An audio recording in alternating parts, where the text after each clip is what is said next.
They say change happens 1% at a time. So what can you do to be 1% better today? You could take the stairs instead of the elevator. You could give a compliment instead of a complaint. Or you could change someone's life. 1% may not sound like much, but for young people in need, 1% can make all the difference. At Future Generation, we invest in a different kind of potential. We're the first listed investment company in Australia that delivers both investment and social returns. Future Generation provides shareholders with exposure to the best Australian and global fund managers. Their job? Delivering a stream of fully franked dividends and capital growth to investors. Our boutique fund managers also have big hearts. By not charging management or performance fees, we can donate 1% of company assets every year towards changing lives instead. As a shareholder, you can decide which of our preferred charities will receive your donation, whether it's helping children at risk or supporting youth mental health. Our carefully selected charities ensure your contribution is used in the best possible way. For shareholders with over 1 million shares, you can direct your donation to any charity of your choice. And as our assets grow bigger and bigger each year, so does the 1% donation. This gives our charities the financial security to think and plan long term. By 2044, we aim to have donated $100 million. And the good news is, we're already on the way there, having raised $30.6 million to date. With your support, 1% can make big things happen.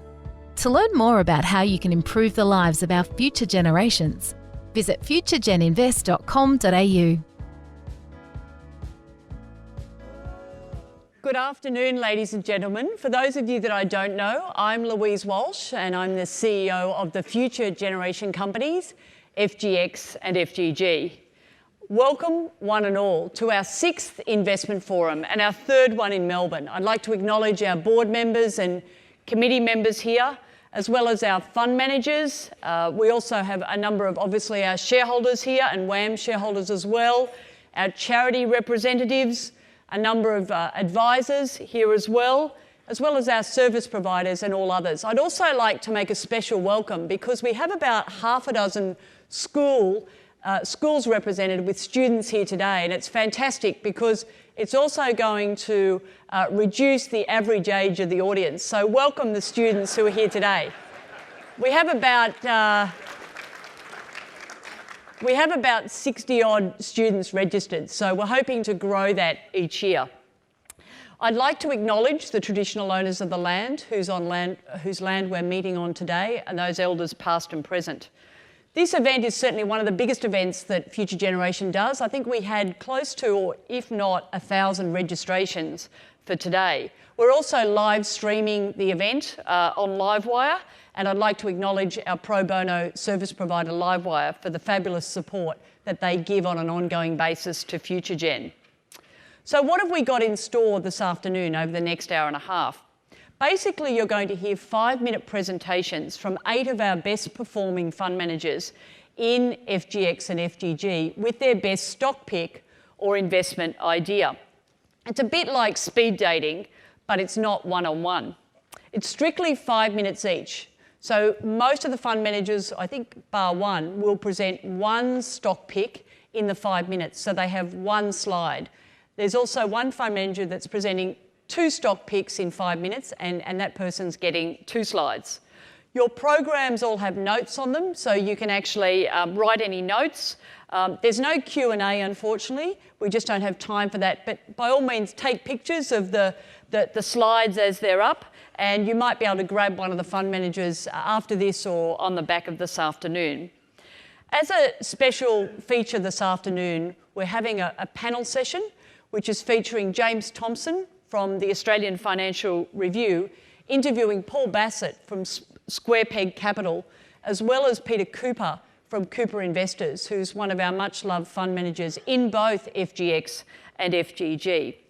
I'd now like to call upon the founder and director of the Future Generation Companies, Geoff Wilson, to say a few words of welcome and also to present a couple of slides where you'll see the top stock pick summary results from our last 2 investment forums. Thanks very much, Geoff. Great.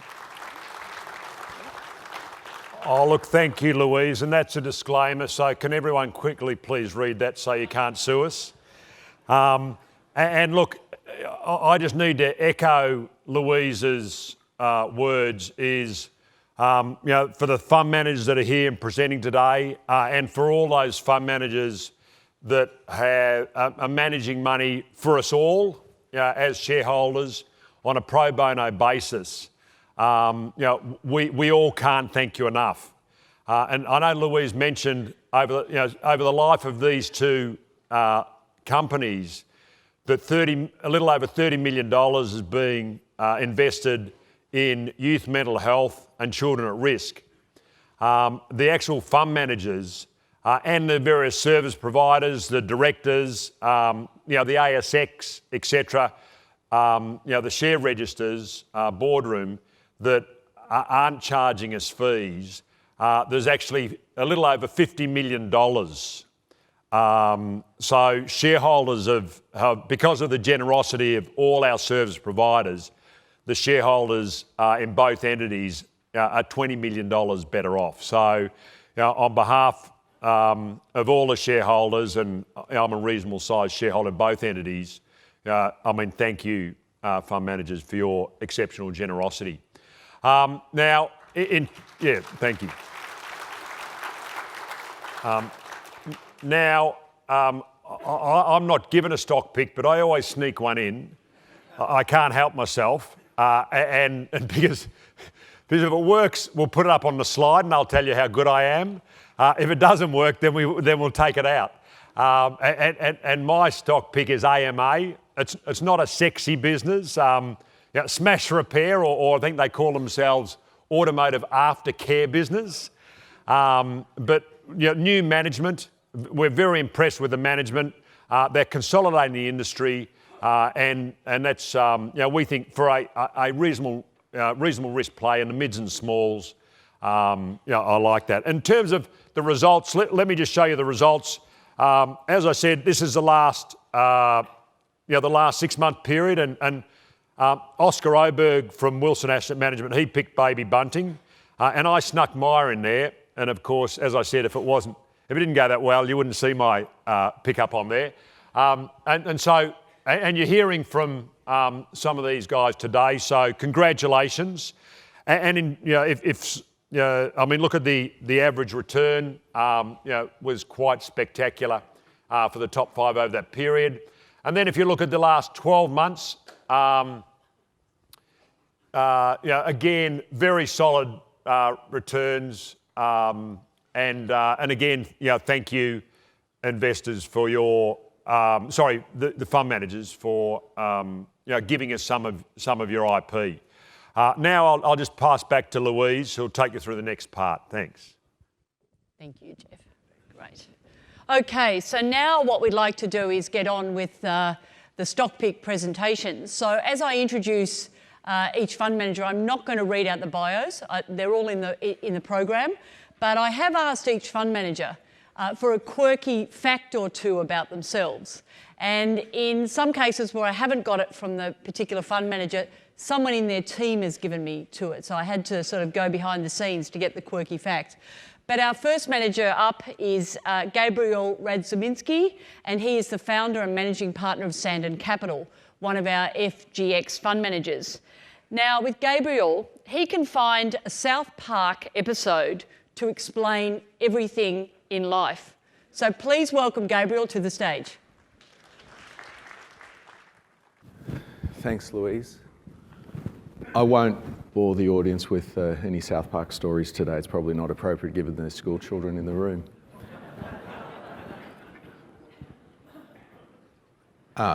Now, sorry, my slides changed a little bit. There was supposed to be a pretty much blank slide except for our firm's logo, so it sort of threw me off a bit, but that's all right. I've sort of let slip one of the secrets of the presentation. What I'd like you to do is perhaps just cast your minds and imagine a scene. It's probably happened just before the Royal Commission, where a bank manager rushes into the office of the CEO of one of the major banks and exclaims, "The clients are revolting."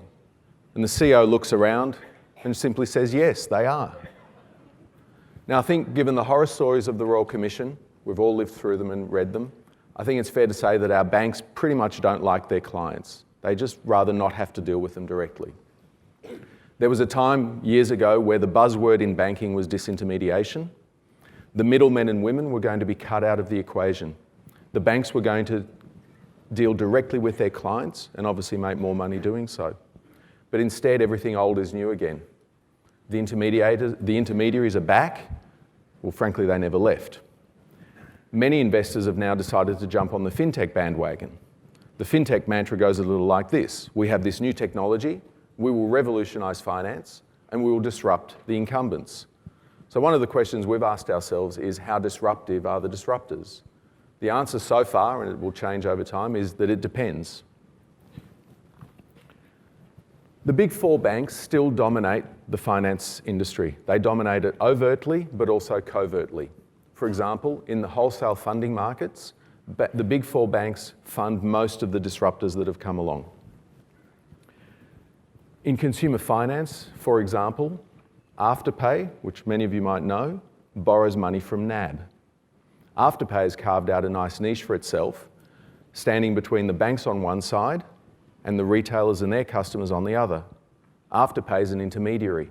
It's a facilitator. Moving on from the consumer space, I'd like to focus on the small and medium-sized enterprise sector of the economy. There are about 2.3 million SMEs in Australia. They employ nearly 4.7 million Australians, and they account for roughly a quarter of our economic activity. Sorry, this is where the slide comes in. So they're the SMEs.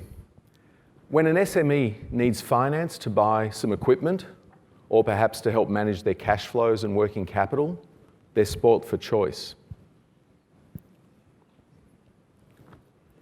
There are banks, finance companies, neobanks, and fintechs, all of whom provide choices to small businesses. But for many small businesses, that may become overwhelming. Chances are they'll turn to a broker. Sorry, 2 clicks. In the real world, an app might not be the solution, so the broker is the trusted advisor to the small businesses. The brokers are often members of the local community, stalwarts. They might even sponsor the local footy team. But the reality is the brokers know the clients, they know what they want and what they need, and they certainly don't find the clients revolting. The brokers are crucial intermediaries to those 2.3 million SMEs. They act as the intermediary between the SMEs and those who want to fund them, the banks, the fintechs, the finance companies. The financiers, old and new, all need brokers. They use them to varying degrees. It's the brokers who put the SMEs together with the financiers, and then below the brokers are the aggregators who put the brokers and the financiers together. I've just been told I'm running out of time. I've misjudged. They've got a crucial role. What I wanted to talk about today is a company that fits in that middle ground, Consolidated Operations Group. Distribution is king. There's money on one side, there are customers on the other, someone needs to put them together. Consolidated Operations has spent the past few years aggregating the largest SME finance broker network in Australia, and they have a roughly 16% market share. The way COG makes money is by earning commissions for the brokerages that it owns. It provides services to the the brokers who use its aggregator platform, and it also owns a leasing business. Its strategy is to grow brokers, aggregation, and product. It can do that organically or by acquisition, and in the acquisition vein, it's just recently announced a merger with CML Group. I'll simply put everything up on the slide here. The two companies are undervalued. We believe they represent a significant potential to build on what they already have separately, more so together, and then beyond. COG is a company that today trades at around 9 cents, and we believe it's worth comfortably 15 to 20 cents, and quite possibly more if the merger is approved. Thank you. Thank you very much, Gabriel, for that. Now, our next presenter is Marcus Gazzardi, and Marcus is the co-head of America's Global Equities at Cooper Investors, one of our fund managers in FGX and FGG. He's also the Deputy Portfolio Manager of the Cooper Investors New Founder and Family Fund. Now, in his early 20s, Marcus's girlfriend bought them a hot air balloon flight over Melbourne. It turned out to be a lot more action-packed than expected when it ended with a crash landing with some of the passengers heading off to hospital, unfortunately. He didn't hold it against his girlfriend. They're now married, and there's probably an investing lesson in that somewhere. So please welcome Marcus. Thanks, Louise. Certainly a pleasure to be here today, and Cooper Investors remains big supporters of FutureGen and everything that you guys have been able to achieve over the last few years. Afternoon, and hello to the millions and millions streaming around the world. I am going to talk to you this afternoon about one of our family and founder-led businesses. This is a company founded and run by a chemical engineer who's gone on to become one of the most influential people in global financial markets. I'll give you a sense as to how he continues to improve and evolve the business and why we think it's an attractive opportunity today. In 1997, Jeff Sprecher, who's on the slide there, acquired the foundation assets for the Intercontinental Exchange for $1. He acquired them over a weekend against the advice of his lawyer, who couldn't understand why Jeff was so interested in this sort of defunct power exchange. Fast forward to today, and the Intercontinental Exchange, listed in the US under ticker ICE or ICE, has a market cap of over $50 billion. Now, this is a real success story and speaks to the power of the unique insights of an industry outsider and an entrepreneurial culture willing to back and seize those insights in the pursuit of shareholder returns. So who are the Intercontinental Exchange? What do they do? Well, they're a leading provider of financial data and operator of financial exchanges. There's a number of businesses in the group, but the one that people are probably most familiar with is the New York Stock Exchange. And how they came to own the New York Stock Exchange is an interesting story in itself, because it speaks to the culture and the DNA and how they go about creating value. So in 2013, Intercontinental Exchange, at the time less than 15 years old as a company, made the move to acquire the 200-year-old New York Stock Exchange. It certainly sent ripples through the market, as you can imagine, this plucky upstart from Atlanta, Georgia, trying to sweep the crown jewel out of Wall Street. Well, Jeff could see that the New York Stock Exchange had chronically underinvested in technology. If you think about electronification of markets and what that meant for the necessary investments for an exchange, well, the New York Stock Exchange was left flat-footed. So Jeff took the New York Stock Exchange under his umbrella and infused it with leading technology and trading platforms. Today, the New York Stock Exchange continues to grow and is the preeminent listing and trading venue for equities in the US, if not the world. Now, ICE's history has plenty more of these examples, but the point I want to stress here is that we think Jeff Sprecher is a once-in-a-generation CEO. So what's he been up to more recently? Well, Jeff and his team have been building out a data business.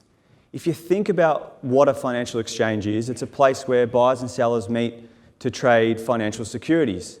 The exchange opens its doors every day, and buyers and sellers may or may not choose to transact, but they need to make that decision. And what do they use to inform that decision? Data.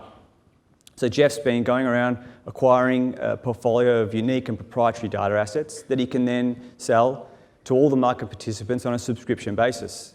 It's been a huge success, and now data actually accounts for half of the company's revenues. You've probably heard that saying, data is the new oil. Well, here's a real-life example of someone who's exploited that for the advantage of his shareholders.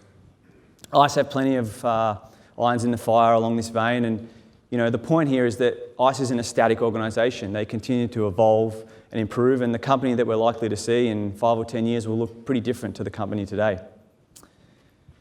I'll just finish up quickly and touch on the numbers, because we can't forget the numbers. It's a stock pitch after all. So in aggregate, we think the Intercontinental Exchange can grow its top line at a mid to high single-digit rate.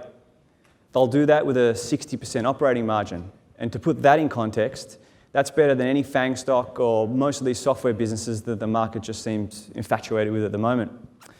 And on the valuation side, well, Whilst valuation is certainly a nuanced concept and we can't really simplify it down to multiples, for the sake of the conversation, if we take the free cash flow multiple of the Intercontinental Exchange and compare it to the broad S&P 500 index, they're roughly trading at the same level, 20, 21 times.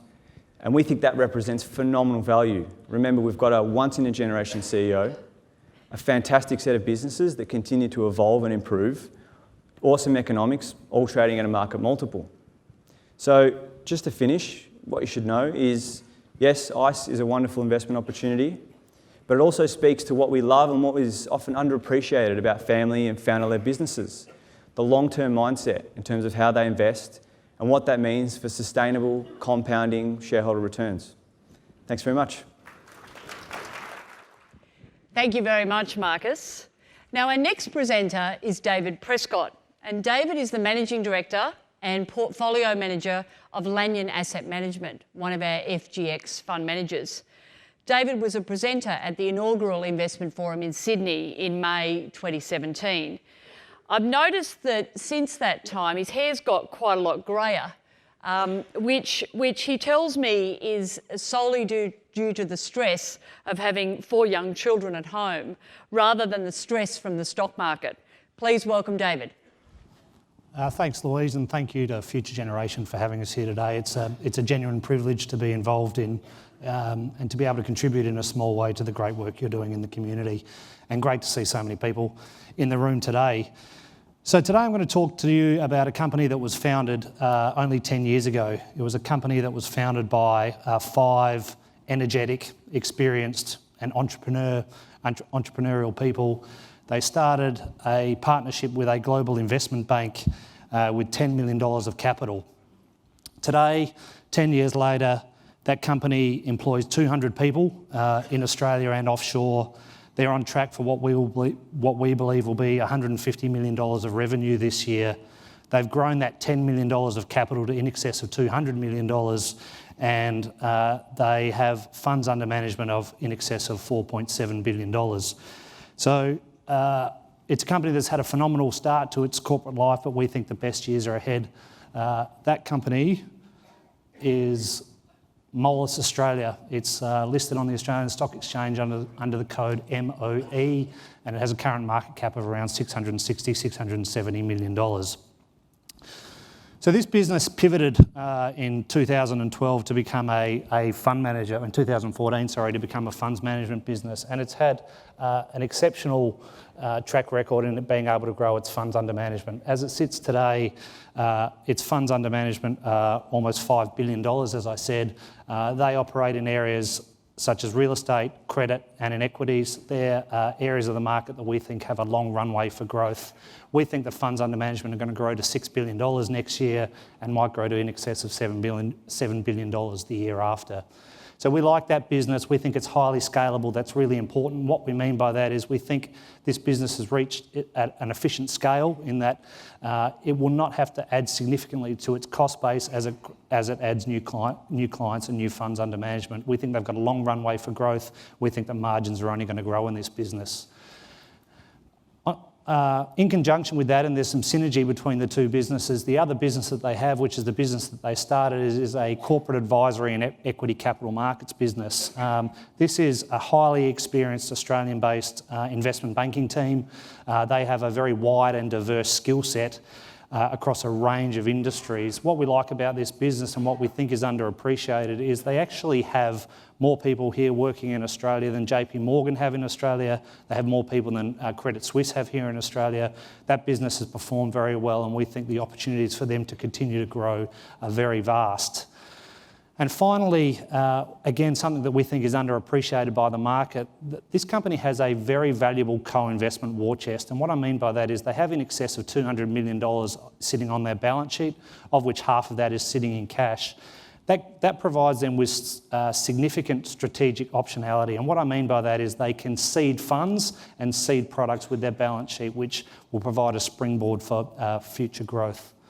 So how do we think about valuation then? We obviously like the business. It all comes down to the valuation. We value that asset management business at $490 million, which is about $3.30 a share. We value the advisory and equity business at $130 million, or 90 cents a share. So when we add those two things up, we get to a value for the two core businesses in Moelis of $620 million or $4.20 a share. As I said, the stock's trading at about $4.50, $4.60. When we add the investment assets net on the balance sheet, of which half is sitting in cash, that's another $1.40 a share. We get to a valuation of $5.60. So that's almost 25% upside to the current share price. Thanks. Thanks very much, David. So our next presenter is Mark Landau. And Mark is the Joint Managing Director and Chief Investment Officer for L1 Capital. Now, Mark is travel obsessed. He tells me that he's visited a staggering more than 50 countries.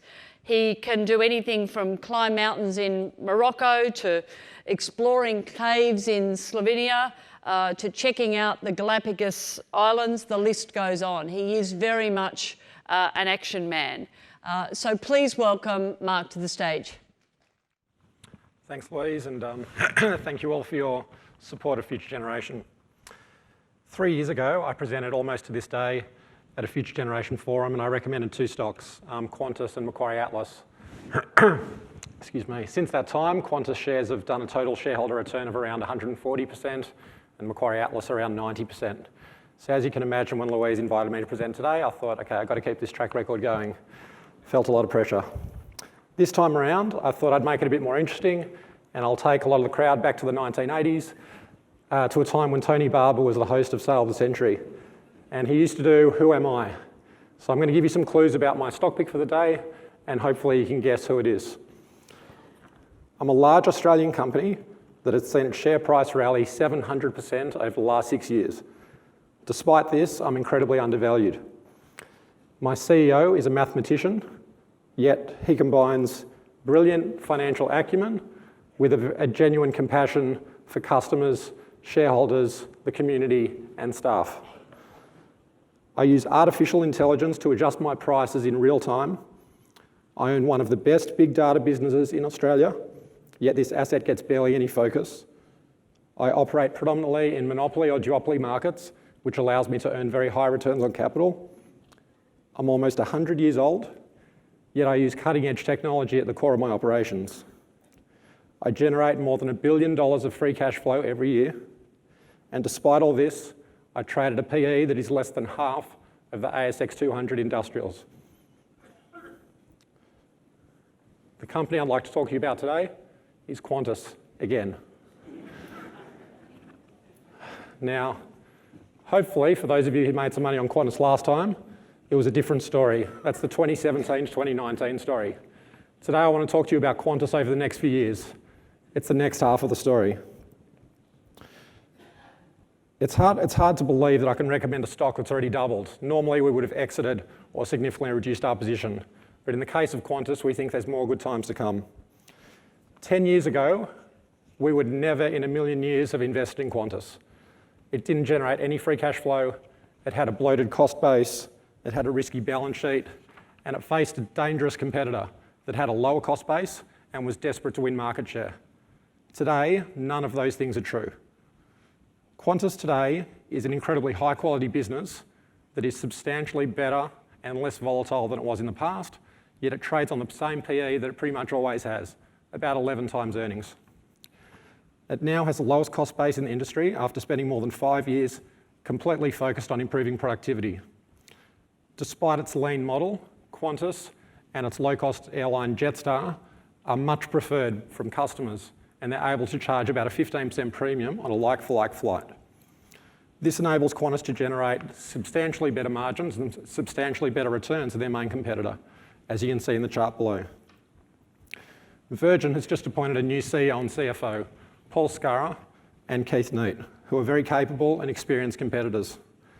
They made it very clear that the days of irrational competition, completely focused on market share, is over. A new focus on route profitability and positive cash flow is now required to get Virgin to be a viable competitor again. We believe that the single most important event that will occur in the next 6 months is that Virgin, and predominantly Tiger, will announce a very large reduction in capacity, and that will be the step change that will see both airlines significantly increase their profitability.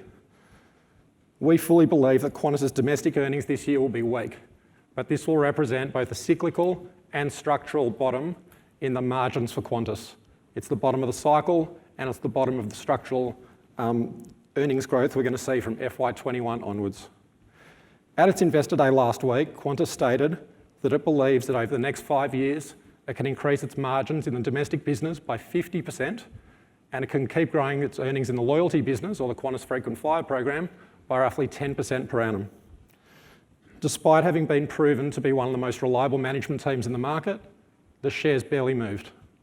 No one believes them. The shares today trade on a P of 11. A P of 11 suggests that earnings are going to be stagnant or going backwards. Put simply, we think this is ridiculous. The ASX 200 industrials today trades on a P of about 24 times. And for that multiple, earnings are barely going to grow. Qantas trades on a P of 11, and as you can see from the chart below, earnings are set to take off. Hopefully, for those of you who didn't invest last time, we think you've still got a second chance. Thank you very much. Thanks very much, Mark. It does sort of gel with that travel theme and quirky fact. And I know Mark actually hasn't been very well, so I think we're fortunate that he's actually got a voice today. So thank you very much.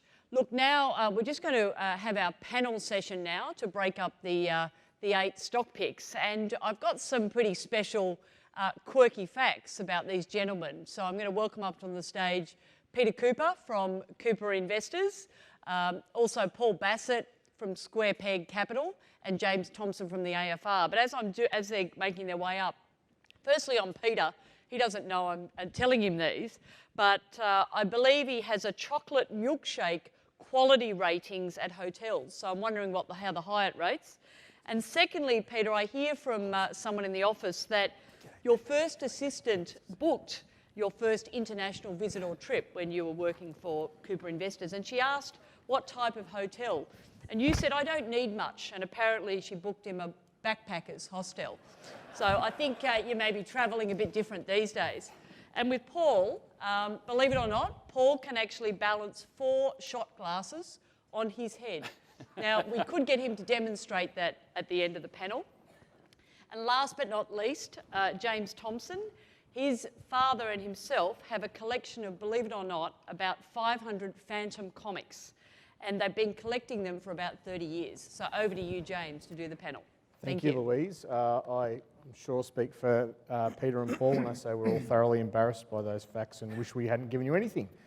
Thank you very much to Louise, and congratulations again to Future Generation. Great to have Peter and Paul with me today. I think we might start with the macro if we could, guys. It's probably an issue that a lot of the crowd, regardless of their age, is thinking about is rates and where they are. It's sort of a circumstance that we haven't seen rates this low, presumably for a long period in some time. For both of you, perhaps we'll start with you, Paul. Is it made it difficult to find a frame of reference or things to grab onto from your experience in the past that allow you to sort of think about asset prices and valuations today? Yeah, look, it's a difficult world, because I think when you're operating in a world that is at least for most of us in our lifetimes, is a sort of a pretty unique environment, then you don't have those sort of templates and the frame of reference. For us, it's relevant in some respects and irrelevant in other respects. Relevant in the sense that we're living in a world of elevated asset prices, whether that's buying a property in Chapel Street at a 2.5-3% yield, even though there's probably a 15% vacancy rate, or in relation to technology companies, or in relation to Mark just talked about the average of the ASX 200 or the ASX 100 in terms of PEs. It's a world of elevated asset prices. In another sense, it's less relevant for us, because when we look at the companies we invest in, their growth is really uncorrelated with what's happening in the economy. The reason why the companies that we're investing in are growing is not because the economy is growing at 3% or 4%, it's because they're disrupting large existing markets, and their growth is related to disruption rather than macroeconomic factors per se. Peter, I'd imagine when you're looking at your portfolio, you have to think a bit more about how interest rates are affecting asset prices in both the short, medium and long term. You might not be investing in disruptive companies, but companies that sort of going along with the tide of the economy. What's been your thought process this year when you've seen, you know, the ASX near record highs and QE being talked about by the RBA? James, I think, I mean, in terms of interest rates, it's definitely, I guess, a unique time for people who've been in the markets for 10, 20, 30 years, but in the 300-year or 500-year history, it's not unique. You know, interest rates have been lower, or low, albeit we're down at low levels. What I think about is the delta in interest rates, and I think you've got to go back to like the mid-80s when my career was kicking off, and it's really been, you know, one-way traffic, which is something I think about a lot. You know, it's good to be smart, probably even better to be lucky, but I think the observation would be is that we're approaching, you know, what I'd say the low decile, if you like, in that cycle. But the real, as a long-term investor, the real issue I think is relativities in terms of your investments and structures. So I can't promise, you know, asset declines. I agree with your comment, Paul, around asset prices being high, but certainly in investing or in the companies we would invest in is looking for, you know, strong latent balance sheets that can actually take advantage of downturns in asset prices, and certainly sources and funding structures are incredibly important. Availability of credit, not just the price of credit. So we want to be exposed to those sort of companies that, you know, really have strong, well-balanced, well-diversified funding sources. Is there a moment though, as you do that sort of bottom-up and fundamental analysis, where you come to the point where you want to buy and you think you do have to convince yourself a little bit that the price you're about to pay is worth it? We have I don't want to duck the question. We have a saying called observation, not prediction. And, you know, if we roll back the clock 12 months, I was actually getting really excited because for the first time in nearly 8-9 years, I could actually see the United States getting out of the trap that they're in, or the Western world for that matter, and due to political pressure and the wisdom of central bankers and what they think of sort of monetary policies, there was a reversal. So, you know, 12 months ago you could sort of see a very gradual normalisation process that made sense, and stock markets obviously didn't like that, but frankly it's a short-term, long-term issue. Today, you know, I would say that the slowing economies around the world, high asset prices would just lean more to us towards diversity, you know, having even stronger balance sheet mentality, as per what I said before. But I was, you know, just to finish on ducking the question in a way, and I just think back through time. I mean, the stock markets around the world have only really delivered 6 to 8% the last 15 plus years, and you know, not the 15, 20% that they've been delivering in the last 12 months on an annualised basis. That's the key number to focus in on. So I think, yeah, we're lucky to live in a region that's, say a bit more about this later on, but you know, there's lots of opportunities, and you know, there's emerging segments of the market. So even in a standstill economy, you've got, you know, new growth areas, new economy everywhere. So that's what we focus in on. Yeah, that's a good segue to Paul. New economy, new growth areas. One of the trends we've seen this year is, particularly in the second half of the year, a bit of a reconsideration of tech valuations, particularly in the US. But I'd be interested to hear how that's flowed through to Australia. Is that a necessary pause, a necessary sort of, you know, reversion, or are we seeing something different here? Yeah, look, I think the sort of the main catalyst in 2020 was we had a lot of new public issuance, and so we've had a scenario in tech markets, particularly in the US, where companies have been staying private much longer, and 2019 saw a fair amount of IPO activity. And so, you know, you had a scenario where, you know, particularly Uber and Lyft earlier in the year were pretty high-profile IPOs, both trading below their issue price. And then you kind of had, you know, sort of in the October period, 6-8 weeks ago, you had the sort of the WeWork debacle play out really publicly, and you know, it's sort of ironic. I mean, this is a property play that had dressed itself up and it's a really interesting company. I think WeWork has had a huge impact on communities and is an amazing company. But you know, the way it had raised money, the way in which it had operated itself and run itself. And so it's sort of ironic in a way that a property company had kind of, which had dressed itself up as a tech company, has had a little bit of dislocation on markets. You know, the story behind WeWork to some extent is a story of SoftBank raising this sort of $100 billion fund. I mean, you know, it's an extraordinary thought that the largest pool of private capital ever raised is actually raising in relatively young early stage companies. And so that has caused some complexity and dislocation. They're out there raising another fund. I suspect it won't be anywhere near $100 billion, and that's probably a good thing. But the reality is that we're just seeing a bunch of great companies continue to grow and build and forming the right view on, you know, when we invest in a company at sort of Series A stage or Series B stage, it's 5, 6, 7, 8 years away from, you know, potentially exiting or an IPO. And so, yeah, you do get some movements in valuation, but what's happening at that really later stage end of the market probably isn't having so much of an impact on what we're seeing at a pretty early stage in the market. Is there any impact on the sort of psychology of entrepreneurs that there's a message, or perhaps a message that, you know, focusing on financial fundamentals is no bad thing, having a pathway to profit, maybe you're not there yet, but pathway is a good thing? Look, I think there's a couple of things. One is there's actually only one rule with a startup. There's only one thing that actually matters, and that's don't run out of money. And I think one of the things that it's easy to forget in an environment over the last 10 years or so where it's been relatively easy to raise early stage capital is you can kind of forget that, and you sort of, you know, the very, very optimistic entrepreneur, and I'm sort of fond of saying that most entrepreneurs are pathologically optimistic.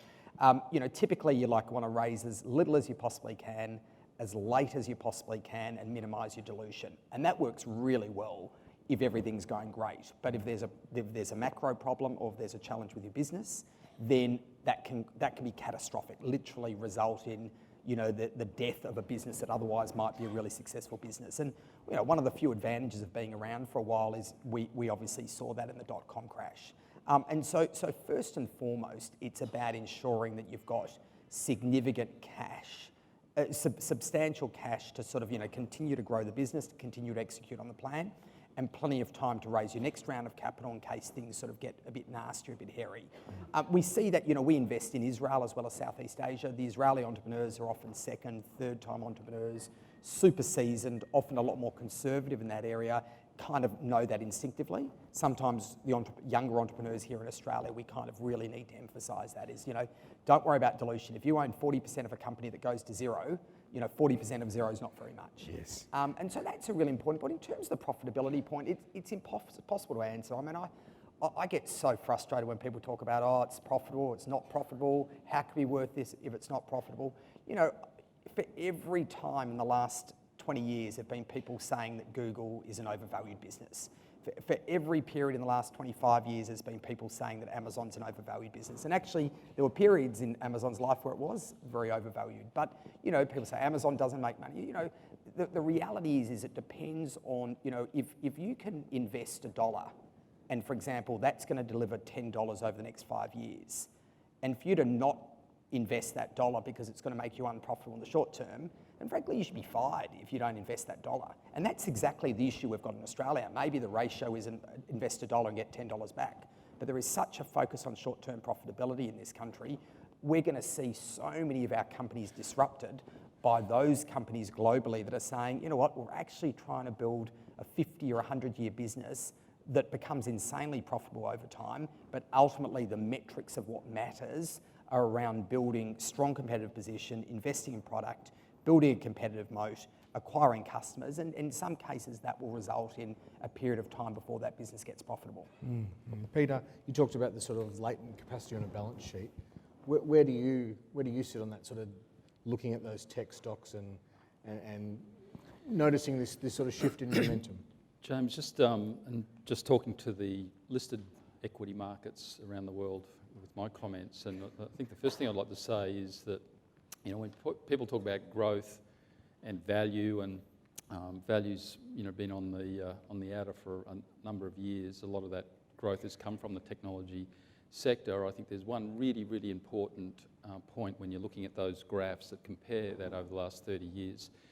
And when I started, I guess in the late 80s, there's massive difference in terms of the composition of the indices that these statistics are built of.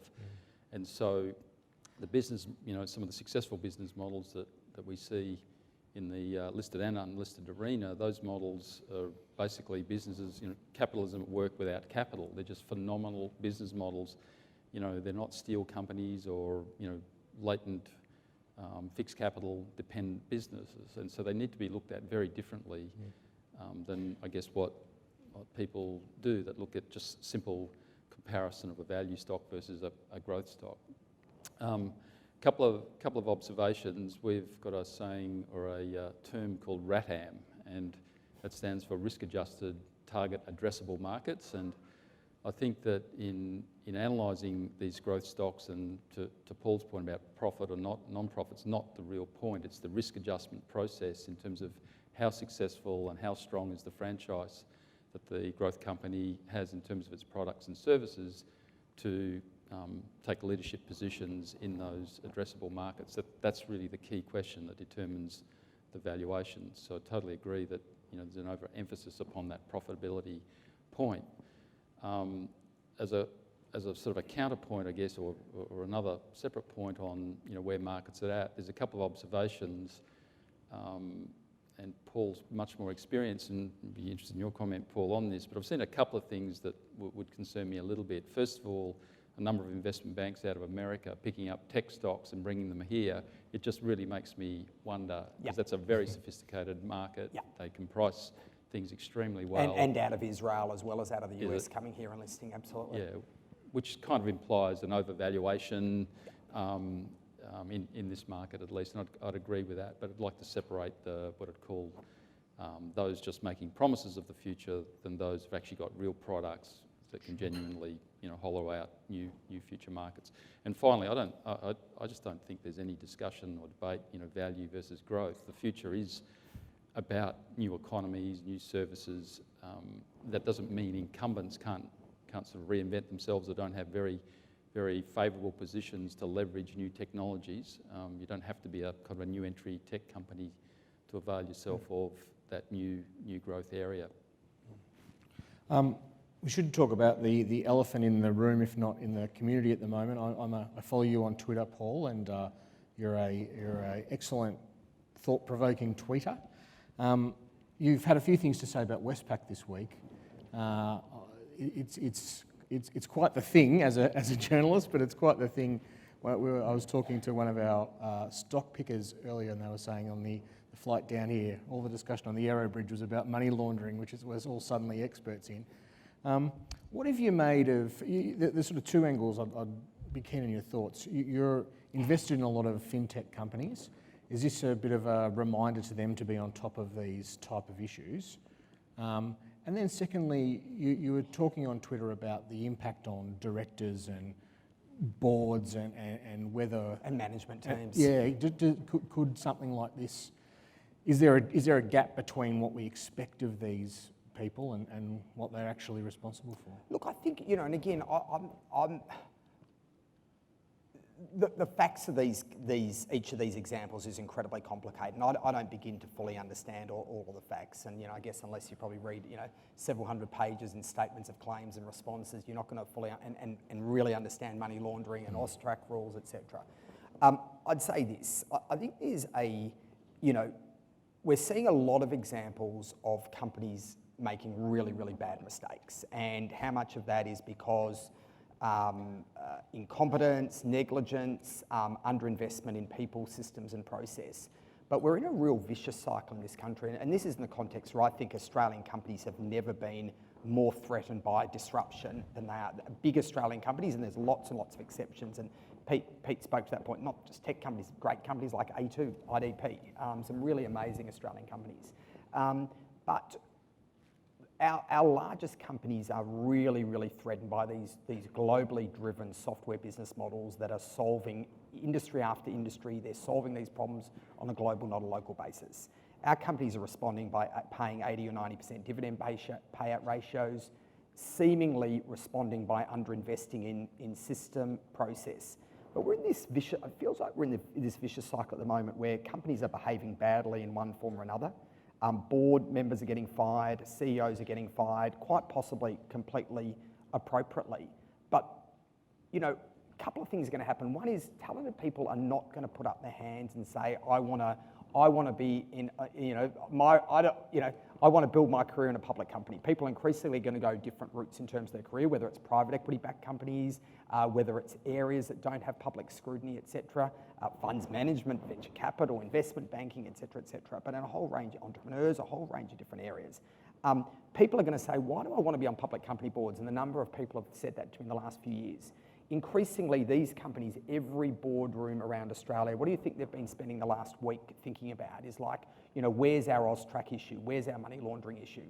How much time are boards spending in Australia on actually value creating rather than kind of managing risk? So this is a tsunami. And, you know, I guess we've been investing a lot in fintech for the last 3 or 4 years, and our thesis was there were really, really large profit pools, very high returns on equity, banks or financial institutions that maybe were the best in Australia at what they do, not the best in the world, and really, really vulnerable. And we were seeing a lot of talent come through and start businesses. And frankly, you know, I think the way it has panned out as an investor of disruptive companies has been, you know, way from the perspective of these disruptive companies, not the perspective of the Australian economy, frankly, in some cases, or certainly in the perspective of these big companies. It is way more optimistic. The rate of change, the rate of disruption, the vulnerability of our largest institutions, I think is far, far greater, frankly, than anyone understood, and certainly we understood 3 or 4 years ago. And we were very, very bullish on disruption. And so I look at, for example, a company like Airwallex that we backed 2 years ago, cross-border payments. The first time I met Jack, Jack Zhang, who's the founder, 2.5, 3 years ago, he took me through the SWIFT payment system. He took me through how archaic it was. He took me through the tens and tens of billions of dollars of profits the correspondent banks around the world make. He took me through just how inefficient it was and how there was a complete lack of incentive of the banks to invest in it and invest in new architecture. And he's essentially built a product that bypasses those rails and is transacting very, very large volumes of cross-border payments for business. So he's exactly operating this market. Now, I think the other lens, which is the first part of your question, is these companies, of course, have to be worried about and focused on risk in the same way that large incumbent institutions are. They have a big advantage that they don't have the legacy systems and architecture, but obviously they've got a disadvantage that they don't have the level of resource to invest in this area in some cases. Peter, have you reflected on the Westpac excitement of this week at all? It's been a good week. We don't own it, and I think certainly not to bask too much in this glory, but you know, our international funds have zero in bankings and are very lightly positioned in banking stocks in Australia, and I think it's been a train coming. We didn't obviously predict the specifics here, but just want to pick up on a couple of things. One was a point that Paul made, but I had a conversation a couple of years ago with, I would have to say, you know, just the most amazing executive, wealth generator. You know, everyone in this room would be bowing in deference to this person. Can't tell you who it is. And that person was invited onto a bank board. So yeah, well, have a look at this, send over the bank papers and the board papers for the last 12 months. A truck turned up with, you know, like thousands and thousands, tens of thousands of pages of bank audit committee and all the subcommittees, et cetera, took this person a couple of hours to realise this is just a joke and, you know, you can't actually fulfil responsibilities. Not to get too far out on a political limb here, but there's laws running around proposed to lock people up. It's under certain breaches of occupational health and safety, and whilst that sounds very good intentions, some of the liabilities are just enormous and getting worse. And this is not a defence for the directors of Westpac, but I just think we've got an interesting situation in terms of complexity in being, and rewards and liabilities in being a genuine director of a public company. The second point about this is is one of culture and risk, and I had the opportunity to meet somebody who worked for BP many years ago during that Deep Horizon disaster in the United States, and she showed me some of the risk management papers of British Petroleum back then, and I mean, you couldn't jump over the sophistication of the spaghetti chart on a wall, and her point, or key point, was that, you know, if you haven't got the cultural ethos in companies, no amount of regulation and, I guess, process, if you like, will solve the risk problem. And I think, you know, the big issue, can't really talk to the Westpac specifics, it's a allegation at this stage, but I think the key point, the culture in these companies is just not correct or right. Finally, just on the banks and so forth, my favourite, and you know, the pendulum is a combination of economics and social licence to exist. When Commonwealth Bank was listed in this country, they earned 6% return on equity. At the peak of the cycle, it was close to 30% return on equity after tax, backed by Australian taxpayers, backed by government, and this is the core consumer banking. And that was a fabulous. Love CBA, by the way. It's a tremendous bank. It's back now. I think their headline rate's back at sort of 15% ROE. The other guys are at sort of 10 to 14%. And you know, I think if you look at banking ROE history, 10's a good anchoring point, 10% ROE. And so, you know, the system itself is still above that, and that would be, along with the fact that social licence is clearly under pressure, we remain cautious. Fair enough. We've got some great stock picks coming up, still to come. Paul, tell us about a company that's got you excited in the Square Peg portfolio. Yeah, look, I think, you know, if let's stick on the theme of financial services. Athena is a company we invested in for the first time, actually only about 20 months ago. We've now invested 3 times in the company. We participated in the Series A, which actually was led by Macquarie Bank, and we led their Series B and Series C. Host Plus is an investor, Aussie Super is an investor, NAB Ventures is an investor. And essentially they're providing home loans at 2.84%.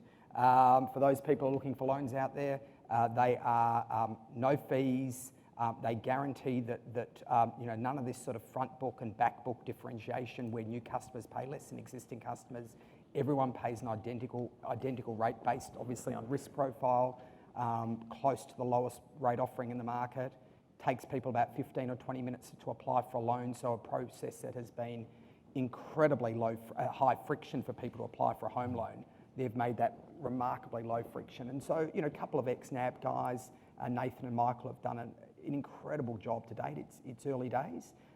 You know, the mortgage market in Australia is about $1.7 trillion, $400 billion of new mortgages refinancing and new purchases a year.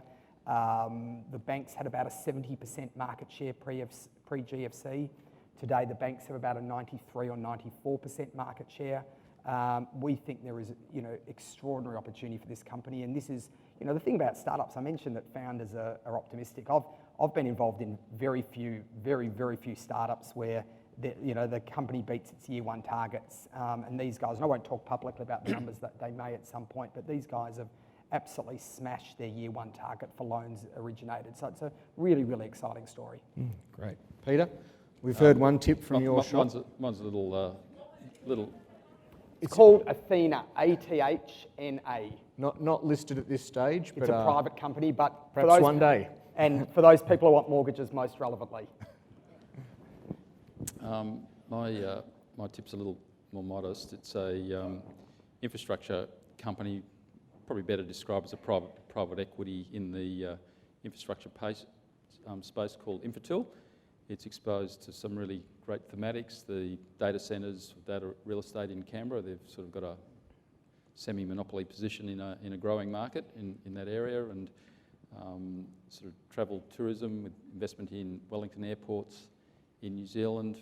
They've got retirement villages, and their cornerstone area of investment, which continues to grow, is the renewable energy space in hydro and wind in New Zealand and Australia. Code there, Peter? IFT. IFT, okay. Ladies and gentlemen, will you please thank Peter and Paul for a fantastic session? Thanks, James. Thanks, guys. Thanks, mate. Thank you very much, gentlemen. And it's a shame we can't have you there a bit longer because it is fascinating, and obviously we've all been fixated about the Westpac issue this week as well. So now we'll have our next 4 stock picks to round out the afternoon. So our next presenter is Nick Griffin. And Nick is the founding partner and chief investment officer for Munro Partners, one of our FGG fund managers. Growing up, Nick was the middle child in a family of 4 boys, including the youngest being twins. Nick met his Scottish wife and they had 4 boys of their own, including the youngest being twins. Nick does indeed believe that history repeats itself. It sounds like a busy household, the Griffin household. Please welcome Nick Griffin. Thank you, Louise, and thank you, Louise and Jeff, for having me back again this year. It's very kind of you and all the great work you do. My name's Nick Griffin. We run a global growth fund here in Melbourne, and that global growth fund is what we look for structural trends around the world and for the resulting winning and losing stocks. That's essentially what we do. But before, some of you may have heard me talk about climate change. Here we're going to get my slightly more superficial side. And so the structural trend we're going to focus on today is the Chinese consumer. And so most of you would sit around Melbourne and you would notice it's fairly easy to see the Chinese consumers or the Chinese tourists floating around Melbourne, whether you're at the bathing boxes down in Brighton or whether they're harassing penguins in Cowes, or whether they're queuing up outside this very hotel at the luxury goods stores. And the key thing to know about this trend is what we're showing you here is the amount of Chinese tourists that are actually leaving China every year, and it's currently 143 million people. And the key thing about this is actually growing very aggressively. So for just 20 years ago, it was 5 million people, and 10 years ago, it was 41 million people. And so what's interesting about this chart is if you actually ask the Chinese government, only 10% of the people in China actually have a passport. And so this trend will continue for a very long period of time. And so those penguins in Cowes are going to be hassled for a long time yet. Now, whatever you think about this trend, we are actually very lucky to have this happening in our lifetime. We are truly blessed that this is happening. We're truly blessed that they choose Australia as the place to go. And sorry, I've lost my picture. I get what you are. And so the reason why we are blessed is because the Chinese consumer, from everything we can see, is a bit like the American consumer on steroids. They spend voraciously, they gift voraciously. And that's very, very good for global growth and very, very good for the world in general. And so this is our structural trend. And so now we need to work out how we're going to invest in it. What are the companies we're going to look at here?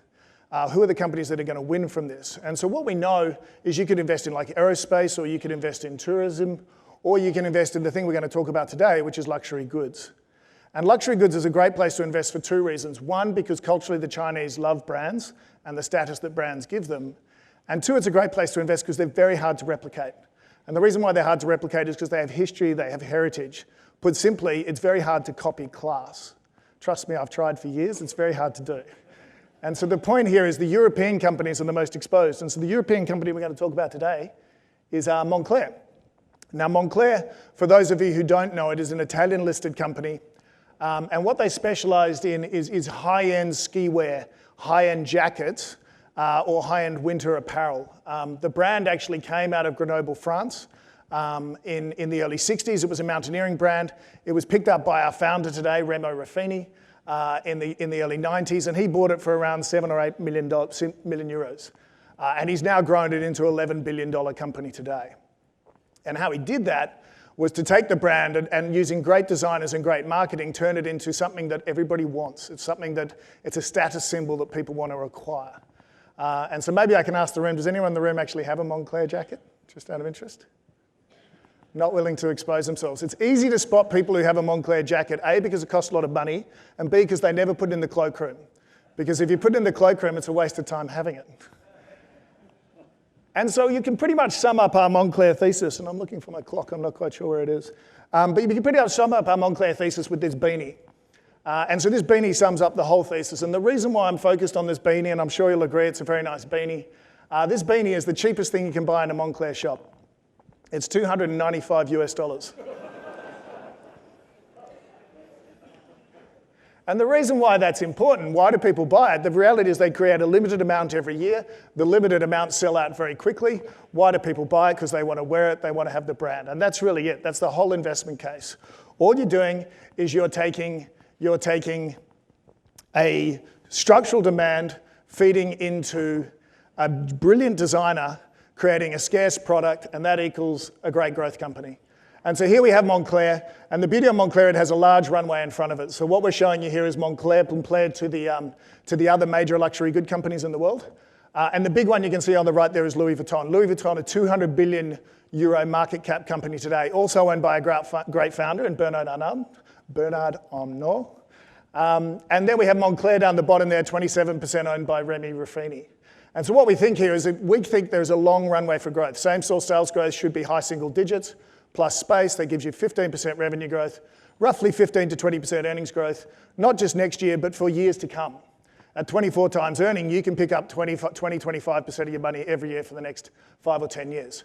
Two other reasons to hold this stock. One is M&A. You would know that Louis Vuitton bid for Tiffany quite recently. There's a lot of acquisitions going on in the space. We wouldn't be surprised if Kering, the owner of Gucci there, also bid for Moncler at some point. And the second reason to own this stock is our friend, we go all the way back to our start to our Chinese friends. We think they're going to be much more focused on winter wear in the years ahead. And the reason why is because the 2022 Olympics, Winter Olympics, are being held where? Beijing. Thanks for listening. Quite keen on that one. I never used to be a fan of the puffer jacket until someone gave me one earlier this year, and now I hardly ever take it off my back. So that could be a good one to watch. Our next presenter is Junbei Liu, the portfolio manager from Tribeca. And Tribeca is one of our FGX fund managers. Junbei is a passionate public speaker, as you'll soon hear and see. She loves using her hands when she speaks. I don't mind that as well, so I get it. Recently, at one of our Future Generation shareholder presentations, a shareholder actually held her hands tightly and challenged her to speak without her hands. So go for it this afternoon, Junbei. Let's see that passion again. Thank you. Thank you. You watch me move my hands. Good afternoon. Now I'm going to change tack a little bit. I'm going to talk to you about a company that you haven't actually heard much about, because this company hasn't actually listed yet. Now this is an Australian company. It's been around for about 18 years. It's got a banking license, and it's been successfully competing with the big four banks in one particular category for many years and been very successful. And also, this company has tripled its revenue in the last 5 years. And of course, it is one of the most highly anticipated IPO of this year. The company is Tyro. Ooh, some of you have heard of it. Well, Tyro, what is it? Tyro is a payment solutions business. So they provide payment solution to merchants. So these are like the retailers, the cafes and the restaurants. And they give them the ability to be able to take the cards at the point of sale. Now, you're probably like me, generally walking around without much cash in the pocket, just with a little plastic card. Even for a cup of coffee, I'd be using Tap and Go. Extremely annoying when it doesn't work. Now, Tyro provides that little machine that you tap on. And also Tyro, more importantly, has the software infrastructure at the back end of that machine. So the minute you tap on that machine, it communicates. It takes all the information from the card, and then it communicates with your bank, if it's a debit card, or the credit card company, and then get authentication, and then come back with the answer, say, if it's authorized. All of that takes 0.2 of a second to be done. So literally, that beep, it is done. Now, this area, this card payment space, has been traditionally dominated by the big four banks. Tyro really only just launched into it 12 years ago. And now, with focus on only three main categories at this point: retailers, hospitality, that's hotels and restaurants, and then the medical centers. And now they have at least over 10% market share in just these three categories. And they have about over 51,000 little outlets all around the place. and transacting over $17 billion. And it's been growing, those volume has been growing at over 27% per annum over the last 5 years. Incredibly successful. But now you ask a question of why do retailers or cafe owners want to use Tyro? Why don't they just stick with the banks? It's much easier, all packaged up and the like. Well, the main thing is, for those smaller businesses, SMEs, it's mission critical to have the payment system never fail. Like I talked about before, buy a cup of coffee and it fails, it's kind of annoying. So you lose business and you lose customers. So with the traditional banking system, the big four banks, because their technology has been built over years and years of legacy, old legacy technologies and platforms that they don't communicate with each other that well. So that leaves room for error, for downtime, and which the retailers just can't afford. Now, Tyro, unlike those big four banks, have built its platform from scratch, just specifically for that payment system. And so that means it's easier to use, it's faster, 0.2 of a second, get the whole round of authentication. And it is also more flexible as well, for it to be able to design its product, especially for the particular vertical of customers. Take restaurant or cafe, for example. Tyro has designed their product, so you have a button. If you press it, you can split the bill. Or there's a button also to decide what percentage of the tips you want to pay, just to make life easier for the shop owner. Now, Tyro is also the first payment platform to bring in Alipay. And they're just about to launch ZipPay also on their platform. Now, let's not forget also, to make life even more easier, Tyro is now fully integrated with all the point of sale system. Now, before Tyro, the old days was that retailers would do their transactions on the cards, and by the end of every day, they have to take out all the receipts and match it with their point of sale system. And a lot of manual labor, a lot of time needs to be invested. With Tyro, the minute you tap that, and that is done simultaneously to be automatically matched with your computer point of sale system. So to retailers or to businesses, Tyro is efficient, it's reliable, it offers all these great features, and it saves money. So how big can Tyro get? How big can Tyro get?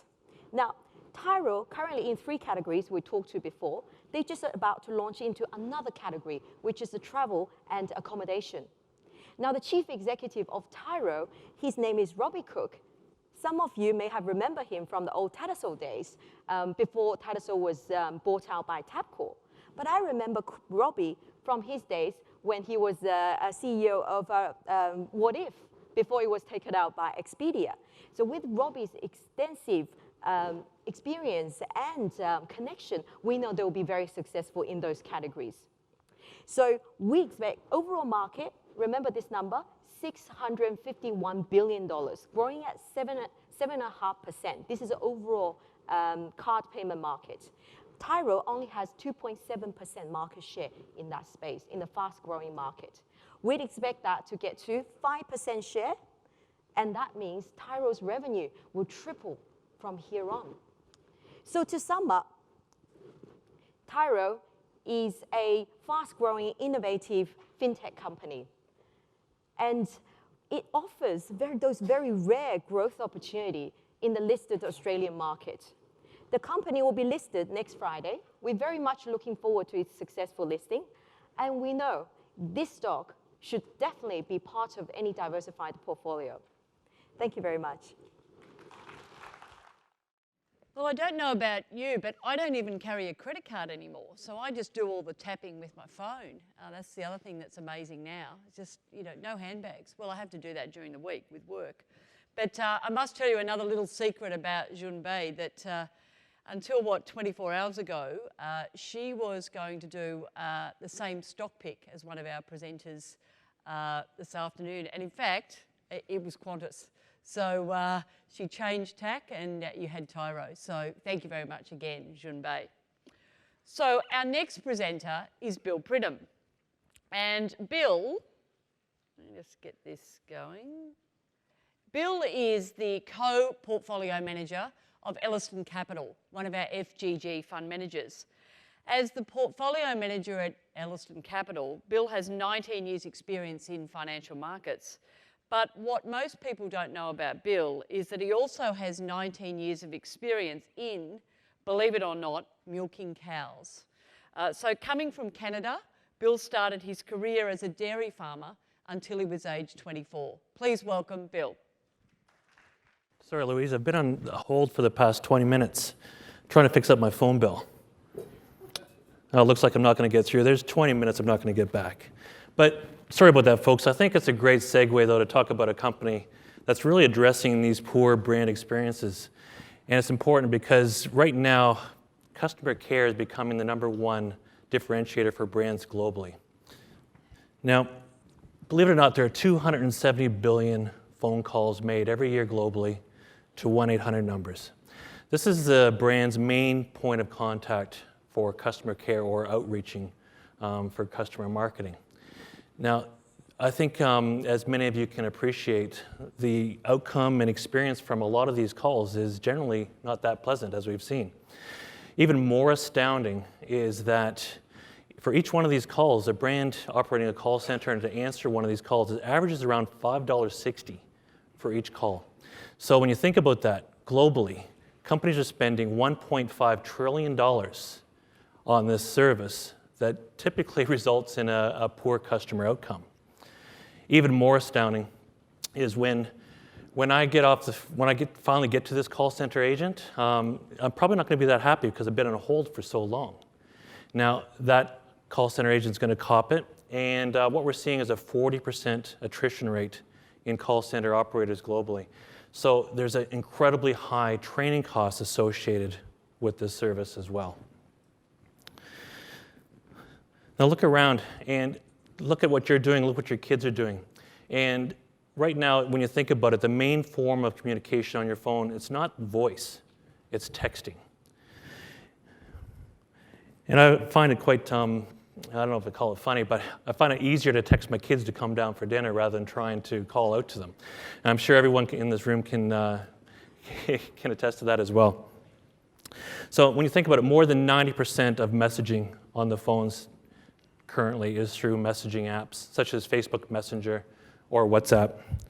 And we have around 5 billion people on these platforms globally.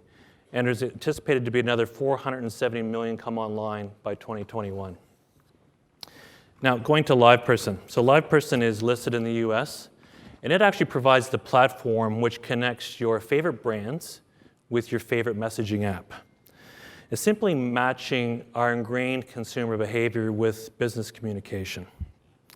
You know, the interesting thing for LivePerson is around 20 years of conversational data experience inside its business today. And the thing is, what it does, it provides connections to all these platforms globally at scale. And that's incredibly hard for a business or a brand to do on a case-by-case basis. Now, the shift from call center voice over to texting is really just beginning now. And what we feel is LivePerson is at the cusp of this tremendous market opportunity, and it's been estimated at a valuation of the total addressable market of around $60 billion. It's a big addressable market, and all it is taking and arbitraging that $1.5 trillion of spend and arbitraging that into a better customer experience and a more seamless customer experience as well. Now, LivePerson's first customer was T-Mobile. This was a few years ago. T-Mobile was really concerned with the poor customer experience it was having as their customers were trying to get through their call center lines. Now, after a successful launch, it's really interesting. T-Mobile actually started launching advertising campaigns. They said, don't call us, just text us. And that was based on LivePerson's applications. Now, following this, LivePerson has signed several large telcos globally. They've signed Orange, BT, and even Telstra here in Australia. If you try on your WhatsApp app, you can text Telstra. I've tried it. It actually works. And what these telcos realize is that messaging is the #1 application that people are using today. And once you've made that initial point of contact, it's a persistent and very seamless way to communicate with your customer base. Now, the key driver for all this will be awareness. And like I pointed out with Telstra, with WhatsApp, you probably weren't aware you could do that. So that's a key driver for this business going forward. Now, one example I have is a European telco. They realized that a lot of their customer base were using WhatsApp and were heavy users of that application in Europe. So what they did, they decided to, they've launched LivePerson across their WhatsApp application. And one morning they sent a text out and said, look, you can contact us. You don't have to phone us anymore. You can actually text us through WhatsApp. And guess what? In one day, they had 10% of their call volume switch over to WhatsApp. It's incredible how awareness will drive usage. Now, it's not just telcos or that are using this. We have there's any business that wants to communicate better and have a better experience for their customer base.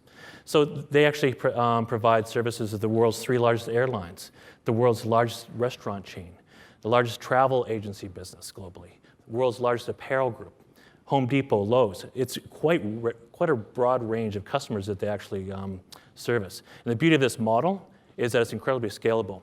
When you think of those applications that we have up there, there's 13 that they actually service, and they're actually paid by usage and the number of platforms. So let's say Delta, who is one of their customers, says, okay, I'm using Facebook Messenger. That's around $300,000 of annual recurring revenue. And they say, well, you know what? We need to put WhatsApp on as well to get better customer reach. What that does, it triples the average revenue. So what we see there is a very strong embedded revenue growth opportunity for the business. And it can actually, going from 1 application to 5 out of the 13 in total, it can actually grow their revenues about 18 times. So every quarter for the last several quarters, we're seeing 20% revenue growth. That's just from average revenue growing within the business themselves. So LivePerson has a market cap of $2.5 billion. 2.5, addressable market of $60 billion. On the last earnings call, management very confident of growing revenues in excess of 20% and accelerating over time. We believe that these will be done in incredibly high margins longer term, and there's no reason why the share price shouldn't follow that revenue growth trajectory. So thank you much for your time. Thank you very much, Bill. So now on to our final presenter of this afternoon, and it's Matthew Halp. So Matthew is the lead portfolio manager at Wilson Asset Management, and he's responsible for WAM Leaders. Matt is very used to being under pressure. In fact, he is a very keen weightlifter. He's also a keen lover of fine South Australian wines. He's from Adelaide. So please welcome Matt. Thanks, Louise, and good afternoon, everybody. Being the last presenter, I'm going to keep this fairly brief. The stock I'm going to talk about, because we don't have a lot of time, I'm going to go through the history of Amcor. So let's start at 1860. I'm not going to do that too. So Amcor, very old company, and actually started in Melbourne. First paper mill on the Yarra. So this company's been around for a long time. Valuation is cheap to us, but valuation alone is not a good indicator of a short-term performance. So we need a reason why will this stock go up now. And I'm going to walk through 4 reasons why we think this stock will go up. The first one is there's synergies announced from the recent acquisition of Bemis.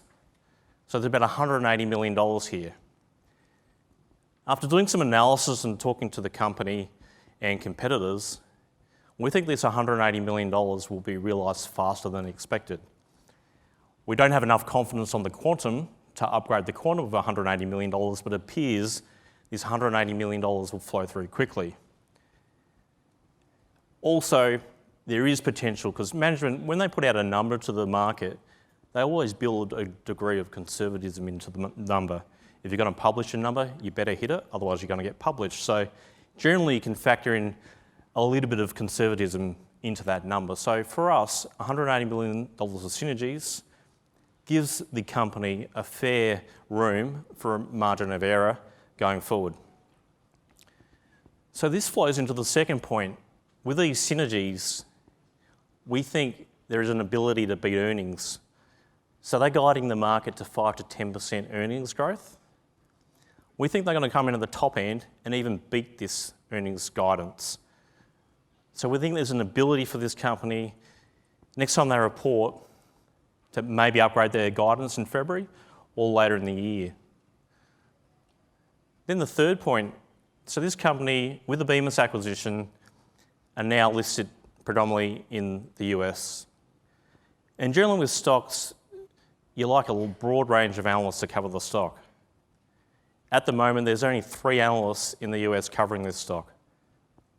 So what we find over history is the more coverage you have, the more institutional involvement, and quite often it pushes up the share price as these institutions and coverage increases. So for us, there's another reason why this stock may go up. The company is engaging with all the analysts at the moment in the US, and we think there'll be a stream of reports coming out over the next 12 months, and the coverage is going to improve. Then probably the fourth point is around the use of plastics and recycling. So this company, as most of you would be aware, make flexible packaging and rigids, so plastic bottles. At the moment, there's a big discussion around what is better, plastic, glass, or aluminium. At the moment, plastics is seen as the bad guy. But when we were sitting down with the company, we went through some of the carbon impacts. If you start recycling plastics, how does it compare to glass and aluminium? And from a carbon point of view, plastics was ahead of glass and aluminium. So we think as this discussion goes on for the next few years, we're going to move past the emotive stage of the argument around plastics and other materials and move to the factual stage. And the factual stage looks quite good for plastics. If you make leading materials, and this goes back to our point around Amcor being the largest globally, they are at the leading edge of new age materials and recyclable materials. So we think over time, this stock can get re-rated as a further understanding of their materials comes through, and we move away from the emotive argument to the factual argument. So for us, there's 4 quite clear reasons why this stock can re-rate. On a multiple front, if we look at the multiple, it's trading around 16 times forward earnings and around 10 to 12% growth. And for us, in this market, that looks like good value. And also, the dividend yield of this stock, which is being, in our view, not recognised, the dividend yield is around 5%. So for us, you've got a very defensive business, growing at a decent rate, and giving a good yield at a reasonable multiple. So for us, that looks quite compelling. Thank you. Thanks very much, Matt, for that. And I don't think I need to give you my stock pick because the hard decision would be between FGX and FGG. So please consider both of them or even one of them if you're not a shareholder now. But look, thank you very much for your attendance this afternoon. Please join with me in thanking our 8 presenters as well as our panellists. Our panellists being Peter, Paul, and not Mary, but James. So thank you for that. And also, we will be sending each of you an evaluation survey. We do really value what you think. Please let us know what can be improved, what can we do less of or more of, because our plan is to be back here in November next year for the next investment forum in Melbourne. I would also like to thank the team from Synergy, and I'd also especially like to thank the Wilson Asset Management Corporate Affairs team, including Emiko, who's done a wonderful job keeping everyone on time today. Thank you very much for coming, and we'll see you in 6 months' time. Thank you.